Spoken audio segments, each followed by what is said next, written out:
In 2024, airlines made over $150 billion from charges that had nothing to do with your actual ticket. Not from flying you somewhere, from charging you extra for things that used to be free. And the tricks they use to extract that money from you are getting more sophisticated every single year. Here are the secret tricks airlines use to scam you, and most of them are ones you've already fallen for without even realizing it. Let's start with the one that costs passengers more money than almost anything else, and it's completely invisible until it's too late. Airlines don't actually want you to see the real price of your flight. What you see when you search for a ticket is the base fare, the absolute minimum stripped-down price with everything removed. No checked bag, no carry-on in some cases, no seat selection, not even a bottle of water.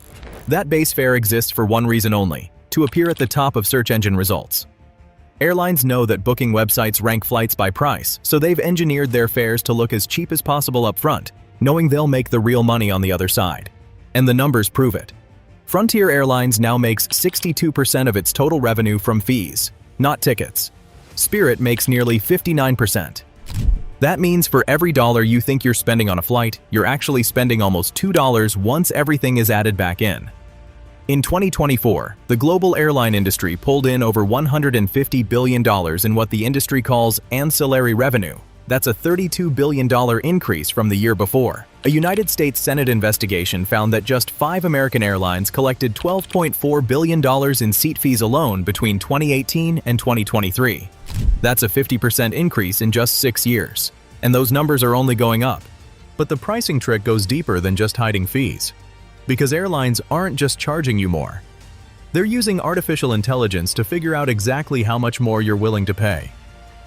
Airlines have been adjusting prices based on demand for decades. That's not new. But what is new is the technology behind it.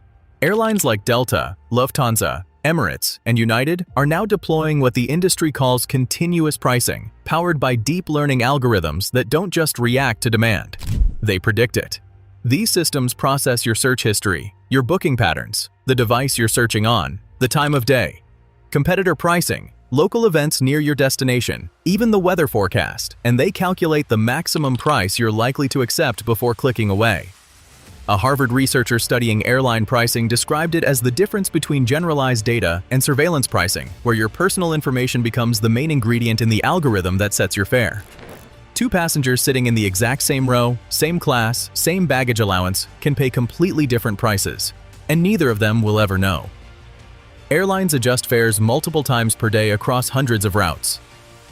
Every economy cabin seat can be divided into roughly 20 different fare buckets, each with its own price. When cheaper buckets sell out, the system automatically opens more expensive ones. And if a flight isn't selling fast enough, the algorithm reopens cheaper seats to stimulate demand. The system is designed to extract the absolute maximum revenue from every single seat. And with profit margins at just 3.9% in 2026, airlines are squeezing harder than ever before. Now here's where it gets personal. Because the next trick doesn't just cost you money, it can cost you your entire flight. Every year, approximately 6.6 million passengers worldwide are denied boarding on flights they paid for, because airlines deliberately sold more tickets than seats on the plane.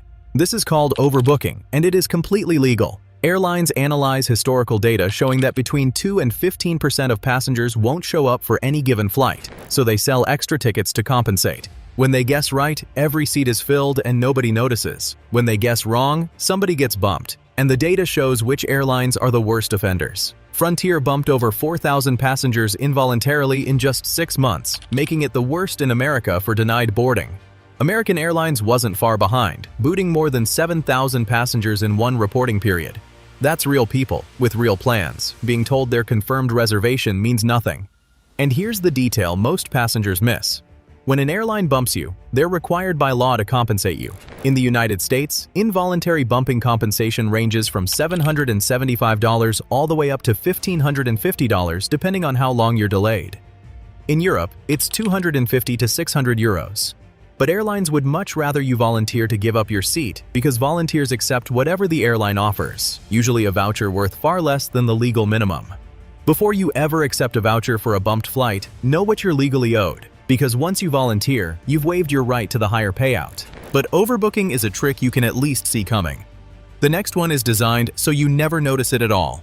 Every major airline has quietly restructured its boarding process, and the changes aren't random. They're engineered to push you towards spending more money. Airlines now use dynamic boarding groups, meaning your position in the boarding order can shift based on factors you never agreed to. Didn't pay for priority boarding? You're further back than you used to be. Checked a bag instead of carrying one on? That changes your group too. The system is designed to make the free experience feel slightly worse every year. More cramped overhead bins by the time you board. More pressure to gate check your bag, which now comes with a fee at many airlines. More reasons to think maybe next time you should just pay the extra $35 to board earlier. American Airlines raised its first checked bag fee to $40 in February 2026. JetBlue now charges up to $89 for a bag checked at the airport if you wait until the day of your flight. Spirit charges the same. And if you want to pick your seat on JetBlue, that ranges from $25 all the way up to $319 for extra legroom. Per segment, not per trip. And here's the part nobody talks about. Airlines now financially incentivize their own gate agents to collect more fees. A Senate investigation found that Spirit and Frontier paid more than $26 million to incentivize staff to collect bag fees and other charges between 2022 and 2023. That means the person telling you your bag doesn't fit the sizer may have a financial reason to say so. Now, after all of that, here's the one thing airlines absolutely do not want you to know, because this one actually saves you money. In the United States and much of Europe, there is a legal right to cancel any flight within 24 hours of booking and receive a full refund. It doesn't matter if you booked the cheapest basic economy fare. It doesn't matter if the ticket says non-refundable.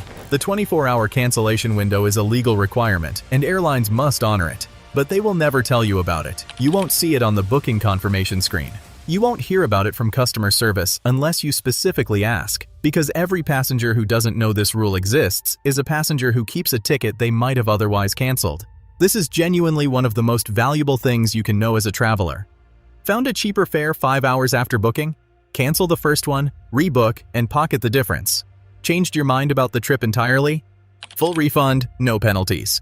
The airlines know about this rule. They comply with it because they legally have to. But they have absolutely zero incentive to make sure you know it exists, because your ignorance is worth billions to them. So the next time you book a flight, remember what you're actually dealing with. The base fare is bait. The algorithm is watching. The fees are engineered. The boarding process is a funnel. And the one rule that actually protects you is the one they'll never mention. Now you know the tricks. Make sure the people you travel with know them too. And if you thought airlines were bad, wait until you see the tricks hotels use behind closed doors.